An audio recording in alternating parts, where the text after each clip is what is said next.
todos bem-vindos a esse momento, no qual estamos aqui para conversar um pouco a respeito da doutrina espírita e da Boa Nova.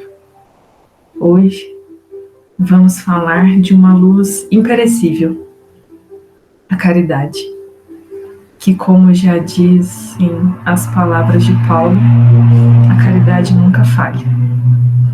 Então, vou compartilhar aqui com vocês uma breve apresentação para guiar o nosso estudo.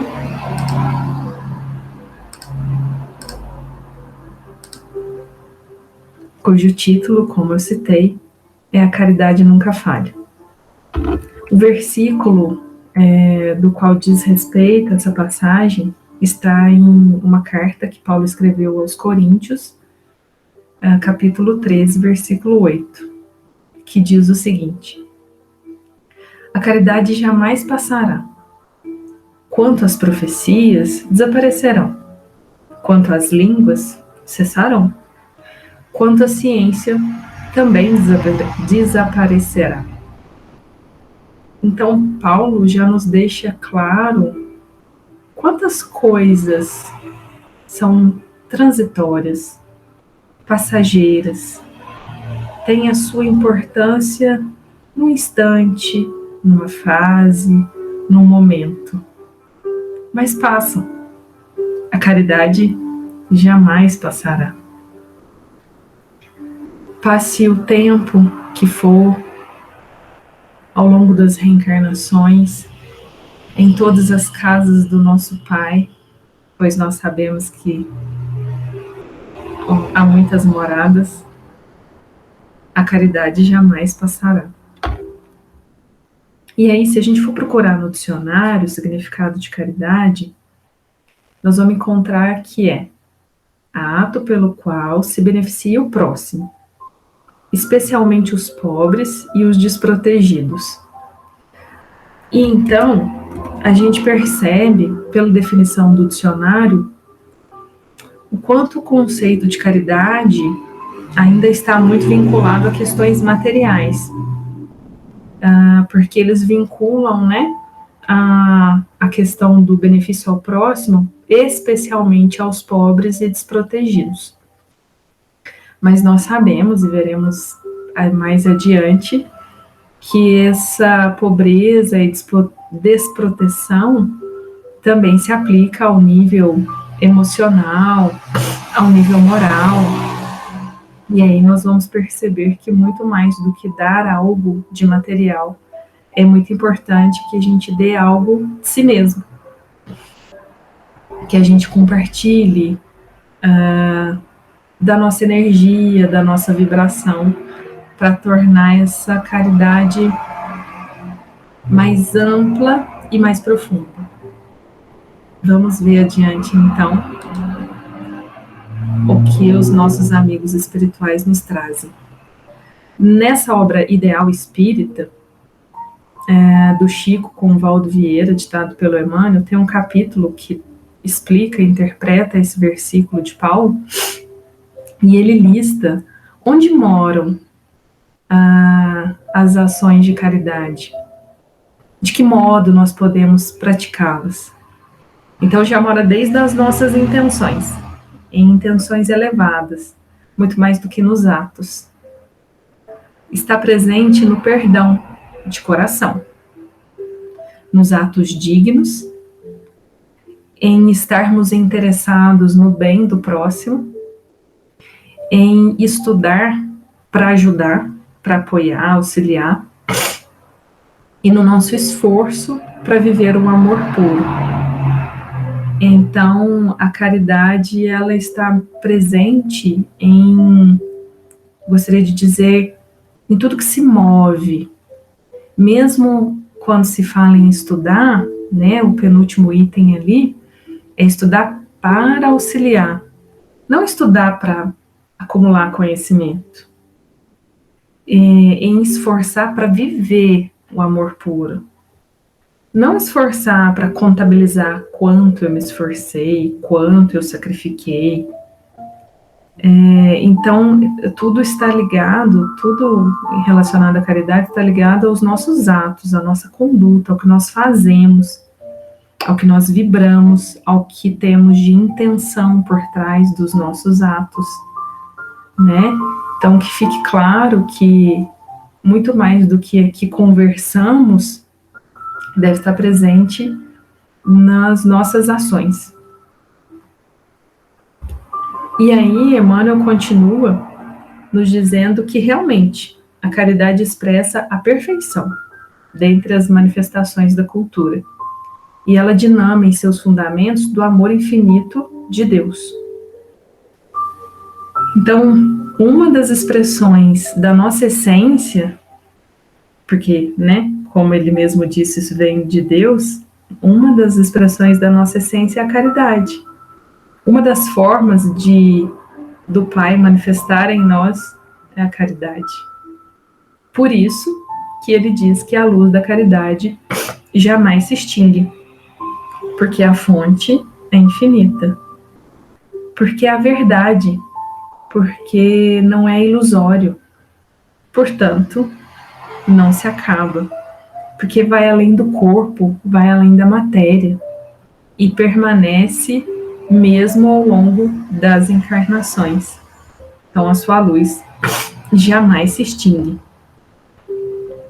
Emmanuel também estuda esse versículo na obra Vinha de Luz e diz que em todas as situações de que te envaideces, comumente, são apenas ângulos necessários, mas instáveis da tua luta. Então, muitas das vezes a gente se envaidece, inclusive, das coisas boas que nós praticamos pelo próximo. Mas, e dos sacrifícios que nós fazemos, coisas das quais nós não deveríamos nos envaidecer. Porque são apenas ângulos, são apenas questões, situações pelas quais nós temos que passar e instáveis na nossa luta. E aí ele continua dizendo que tudo ao redor dos teus passos na vida exterior é obscuro e problemático. Então, olha que perigo que nós corremos quando nós focamos todas as nossas intenções, todos os nossos atos, toda a nossa motivação na vida exterior. Quando nós colocamos a vida exterior como o nosso foco, como a verdade. E aí o Emmanuel nos esclarece que tudo isso é obscuro e problemático. É muito arriscado se basear nisso. É pisar em falso. É correr o risco certo de queda e de se machucar. E aí ele segue dizendo que o amor, porém, é a luz inextinguível. O amor, a caridade. Aí eles sim são verdadeiros. A caridade jamais se acaba. E aí aquela frase que a gente cita muito em vários estudos e palestras, né, tá bem nesse capítulo. O bem que praticares em algum lugar é teu advogado em toda parte. E aí toda parte é toda parte. É em todo o universo. É praticar algo miúdo, pequeno, aparentemente, aquilo na matéria, nessa encarnação, e de repente está lá no plano espiritual, seja enquanto o nosso corpo dorme, seja quando a energia do corpo se finda e a gente desencarna, seja quando formos reencarnar em outro orbe. Esse bem que nós praticarmos aqui, ele vai ser o nosso advogado em qualquer lugar que nós formos. Um exemplo que eu me lembro neste momento, na obra Nosso Lar, André Luiz é beneficiado pelos atendimentos que ele fazia por caridade ao final das suas consultas a um determinado paciente, e aí ele atendia sem cobrar. E ele atendia com um certo nível de má vontade, com pressa. Mas essa senhora ficou tão agradecida, recebeu somente a parte boa das ações dele. Ela fica tão agradecida que no plano espiritual ela permanece, no plano material e no espiritual, após o seu desencarne, ela permanece enviando vibrações positivas para o André Luiz, rezando por ele. E é essa luz, uma das luzes que advoga em favor de André Luiz, para que ele seja auxiliado e retirado do umbral e levado para a colônia de Nosso Lar. Então vejam, mesmo até sem muita intenção, sem nem tanta boa vontade, ela nos beneficia. Imaginemos então se a gente pratica tudo isso, esse bem, com vontade, com certeza e por hábito. Quando ela passa a fazer parte da nossa rotina, a ponto de ser a única coisa que nós queremos, fazer o bem e pelo bem. É difícil até imaginar o alcance, tamanha magnitude. E a Emmanuel também, na obra Mais Perto, fala desse versículo e diz da caridade o seguinte: a moeda generosa, o agasalho para o corpo e o pão dividido, tanto quanto a visitação direta aos irmãos sofredores, constrangidos à comunhão com a enfermidade e a penúria, constitui expressões de bondade edificante que não nos cabe esquecer em tempo algum. Entretanto, não olvidemos a difícil caridade do mundo interno. Então, era aquilo que falávamos no início da palestra, onde o dicionário de português nos traz essa caridade muito ligada às questões materiais. E aí a gente percebe, chega aqui, Emmanuel nos chama atenção para algo interno, para algo mais espiritual, mais carregado de vibração, muito além do que se dá palpável. A gente já teve relatos na casa de Dr. Augusto Silva, das pessoas que vão buscar medicamento na farmácia quando ela está funcionando, deles relatarem que sentem que o remédio faz mais efeito quando buscam na farmácia do centro. Se eles ganhassem de uma outra farmácia, qualquer outra farmácia, eles dizem que não teria o mesmo efeito.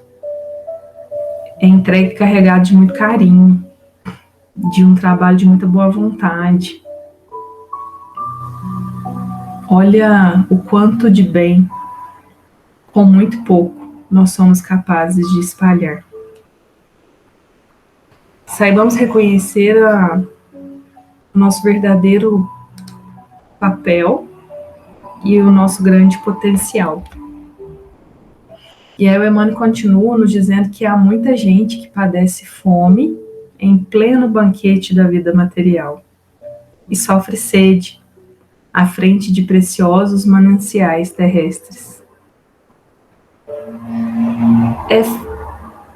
É fácil, quase óbvio, reconhecer a dificuldade daquele que passa necessidade material.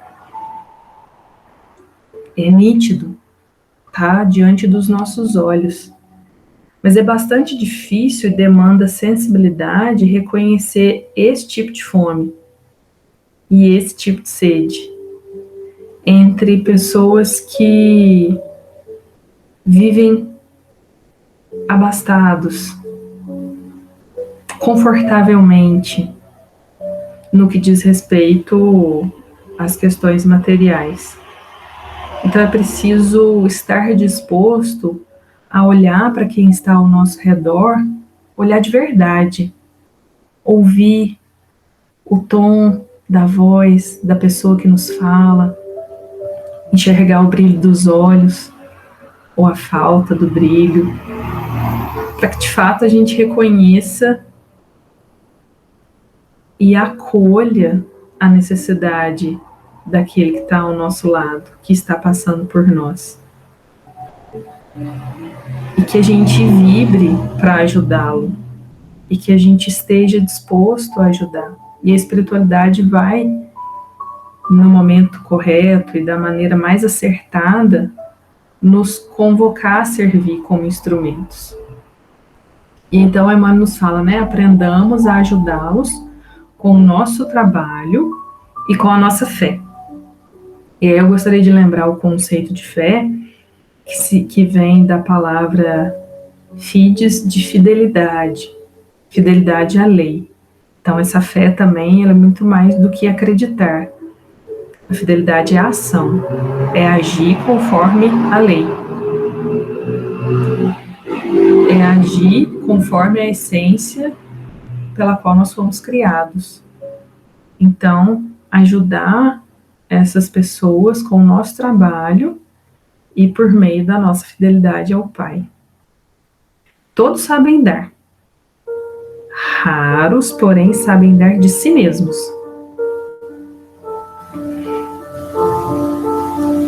Dar um pouco de si demanda também conhecer-se, abastecer-se, predispor-se, preparar-se. Dar algo de material, a gente pode ver um anúncio, correr ali na farmácia, no supermercado, rapidamente, adquirir o item que está sendo solicitado e ir lá entregar. Hoje, então, em termos financeiros, uma transferência bancária, na qual você vê apenas o número da conta. Mas dar um pouco de si vai muito além. Não se faz de improviso, com despreparo. Para dar um pouco de si é preciso, como nós falamos, conhecer um pouco do que o outro precisa receber. É como o trabalho do farmacêutico que manipula o remédio.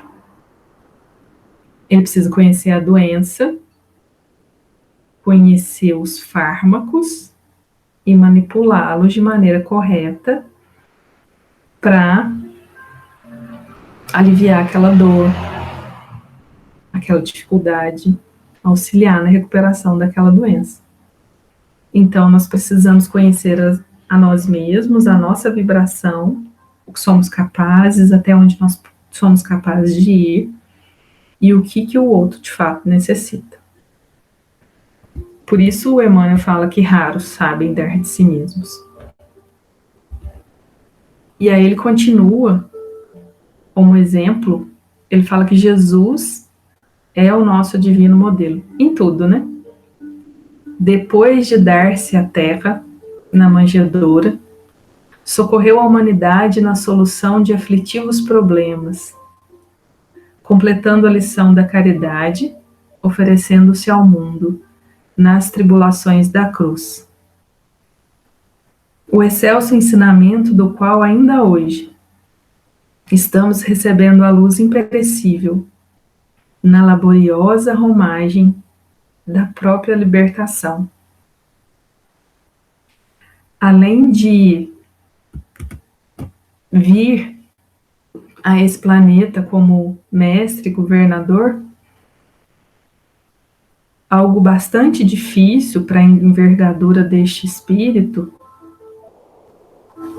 que tem que silenciar uma série de vibrações para caber na roupagem da matéria deste planeta.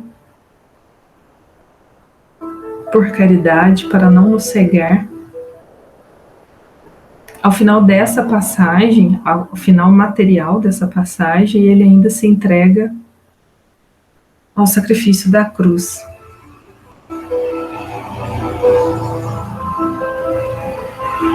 Devemos ser muito gratos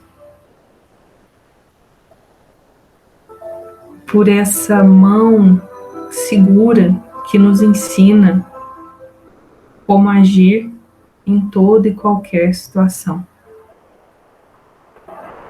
Nós devemos nos perguntar sempre: como o amor de Jesus agiria aqui e ali? É como eu devo me esforçar para agir. É meu dever.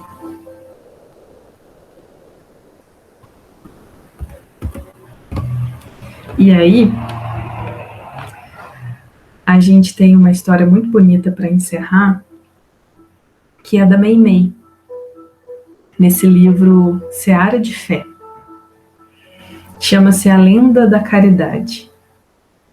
E ela começa assim: diz interessante lenda do plano espiritual que, a princípio, no mundo se espalharam milhares de grupos humanos nas extensas povoações da terra.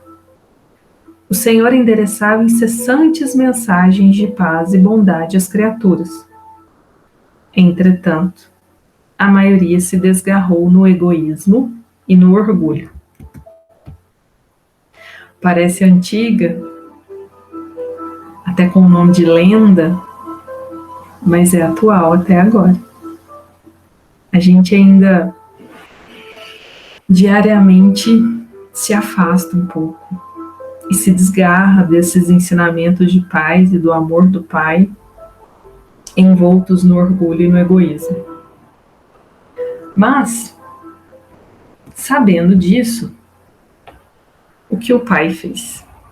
Ele foi convocando algumas áreas para ajudá-lo. E o primeiro que ele convoca é o Anjo da Justiça. O Anjo da Justiça propõe como ferramenta para que as pessoas reconheçam o amor do Pai e a paz e endireitem os seus caminhos. Ele coloca como ferramenta o sofrimento. E pelo sofrimento, os culpados passaram a resgatar os próprios delitos a preço de enormes padecimentos. Então, a colheita, né, obrigatória daquilo que plantamos. E se plantamos delitos, teremos sofrimentos a resgatar. Mas a gente vai ver mais adiante que há outras maneiras. Depois do Anjo da Justiça, o Pai convoca o Anjo da Verdade. E o Anjo da Verdade propõe a advertência. Alertar as pessoas, chamar a atenção delas para a lei, para a verdade. E então, tribunas foram erguidas por toda parte. E os estudiosos do relacionamento humano começaram a pregar sobre os efeitos do mal e do bem, compelindo os ouvintes à aceitação da realidade. Então, o Anjo da Verdade nos propõe esclarecimento, tomar conhecimento daquilo que nós estamos passando, por que nós estamos passando. A doutrina espírita nos traz, tem muito esse caráter, né? Explica o sofrimento que o Anjo da Justiça trouxe, né? Torna tudo mais claro e, portanto, não diria mais fácil, mas menos difícil de passar, a partir do momento que a gente conhece. Mas aí o Pai ainda convocou um outro anjo, o do amor. E aí o anjo do amor propôs, para reajustar a nossa conduta ao caminho do bem, o anjo do amor propôs a caridade. O novo emissário criou a caridade e iniciou-se profunda transubstanciação de valores, mudança de valores. Nem todas as criaturas lhe admitiam o convite e permaneciam na retaguarda, matriculados nas tarefas da justiça e da verdade, das quais auriam a mudança benemérita em mais longo prazo. Mas todas aquelas criaturas que lhe atenderam às petições passaram a ver e a auxiliar aos irmãos. Então tinha gente que ainda ficava assim, ainda tem, né? Gente que fica na retaguarda ali no estudo da verdade, passando pelos sofrimentos, mas fica distante do relacionar-se com as pessoas, verificar e reconhecer os caminhos para auxiliá-las, ficam resistentes ao amor. Então, vamos ver como é que o anjo do amor prossegue. O contato recíproco gerou o precioso câmbio espiritual, o contato uns com os outros, de ajuda. Então, além de ajudar, a gente troca ensinamentos. Uns ensinam aos outros, uns aprendem com os outros. O auxílio vai muito além de quem ajuda também recebe. Então o Senhor louvou a caridade, nela reconhecendo o mais importante processo de orientação e sublimação, a benefício de quantos usufruem a escola da terra. Desde então, Meimei nos conta que funcionam no mundo o sofrimento do anjo da justiça, né? Podando as arestas dos companheiros revoltados, a doutrinação, informando aos espíritos indecisos quanto às melhores sendas de ascensão às bênçãos divinas, e a caridade, iluminando a quantos se consagram ao amor pelos semelhantes, redimindo sentimentos e elevando almas. Por quê?